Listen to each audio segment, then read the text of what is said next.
continues in the 8th century with these bulls. I have spurned your calf, O Samaria. My anger burns against them. How long will they be incapable of innocence? For it is from Israel a craftsman made it. It is not God. The calf of Samaria shall be broken to pieces. And then in chapter 13, Hosea writes, and now they sin more and more and make for themselves metal images, idols skillfully made of their silver, all of them the work of craftsmen. It is said of them, those who offer human sacrifice kiss calves. So calf kissing. I was raised on a farm. You know, we raised calves. We never kissed calves. Yeah. Weissman also identifies what he calls these taunt elegies.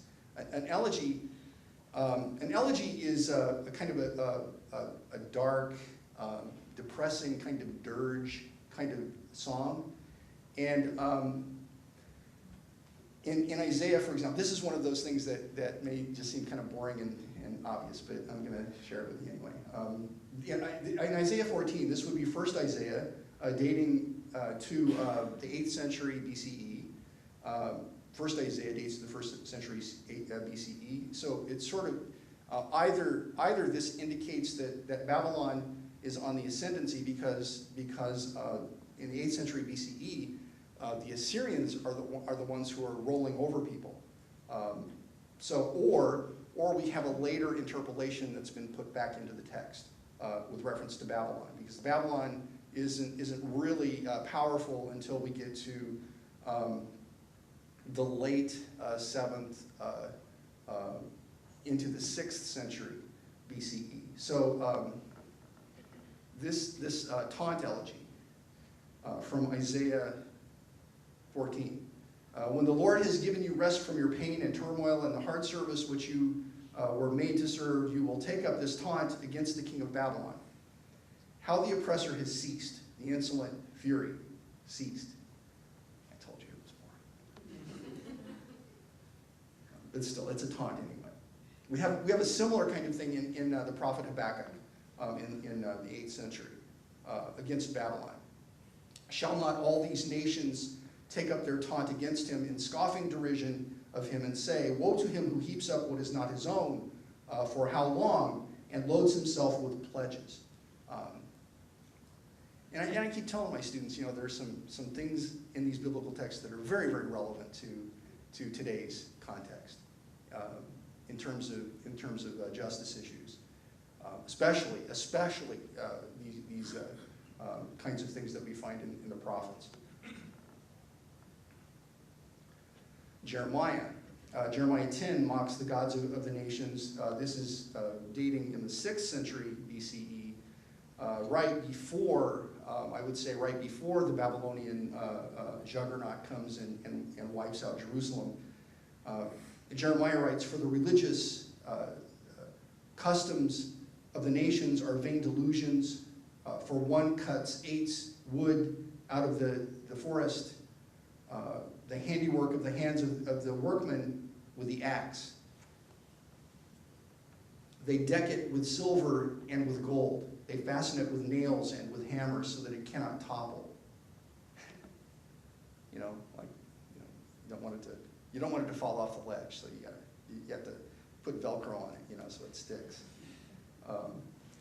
The idols are upright as the palm tree, but speak not. They must be carried because they cannot go. Do not be afraid of them, for they cannot do evil. Neither also is it in them to do tov, to do the good. But Hashem is the true God. He is the Elohim Chaim, the living God, and the Melech Olam, the eternal King. At his wrath, the earth shall tremble, and the nations shall not be able to endure his indignation. Thus shall you say to them, the gods that have not made the heavens and the earth, even they shall perish from the earth and from under these heavens. Another example of this appears in what we would call 2nd Isaiah, This would date to the 6th, sometime between the 6th and the 5th centuries BCE.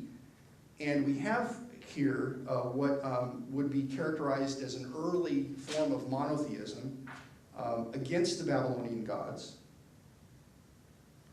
Bel, who was Bel Marduk, the major Babylonian deity. Bel bows down, Nevo stoops low. Their idols were upon the beasts and upon the behemoth. Your litters were heavy laden. They are a burden to the weary beast.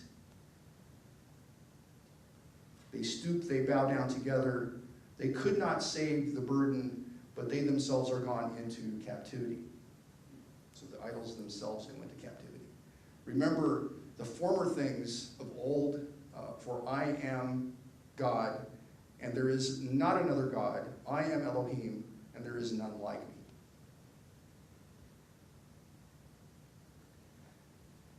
Now we get into something that might be a little more familiar. You know, the narrative of Elijah and the Baal prophets in 1 Kings 18. This would also be from the Deuteronomistic historian between the 7th and 6th centuries BCE, basically articulating and arguing for exclusive worship of Hashem and the worship in one location. This is not yet a fully developed monotheism, though. And just to give you a little bit of a footnote on that, in ancient Israel, there are examples of polytheism and assimilation to, and both assimilation and resistance, I suppose you could say, to Canaanite cultic expressions. There developed also this concept called monolatry. Monolatry is the worship of one God, while at the same time recognizing that other gods exist. And then alongside monolatry, there developed this concept of what we call henotheism. Henotheism is the worship of one particular god at a time. So it would be like going to the cafeteria and saying, I'm going to have this god today. Because maybe I need this god today. And then tomorrow I'll have this other god. If you've ever seen the movie The Mummy, you know, some of you have heard me say this, right? So the mummy's lackey, you remember his name? Benny? Hmm? Benny. Who said that? Yeah, Benny. Do you remember the scene when Benny meets the mummy? With necklaces. He's got a whole bunch of talismans and charms, and he's pulling them out, you know, as feverishly and quickly as he can, you know, and the mummy's right in his face, you know, as if he's going to eat his face off. And Benny finally pulls out, you know, the Hebrew talisman, you know, whatever it was, and he starts speaking in Hebrew, and it makes the mummy stop, you know, and it's the language of the slaves, you know, from Egypt, and so it's a sort of picking whichever one works at the moment, and we'll see this when we get to Jonah again, you know, the book of Jonah. So this is henotheism. And then monotheism. Obviously, you know, we all know what monotheism is, right? This is the worship of a single God. And again, you know, this becomes more and more detailed, more and more, I guess,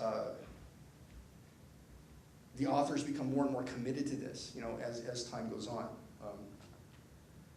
So back to Elijah. Elijah mocks the Baal prophets. There's this contest on Mount Carmel. So apparently the people are of an uncertain opinion, and Elijah wants to have this contest with the Baal prophets in order to demonstrate the supremacy of Hashem over Baal. And I want to read just a part of this, a portion of this. And they took the bull which was given them, and they dressed it and called on the name of Baal from morning even until noon, saying, O Baal, answer us.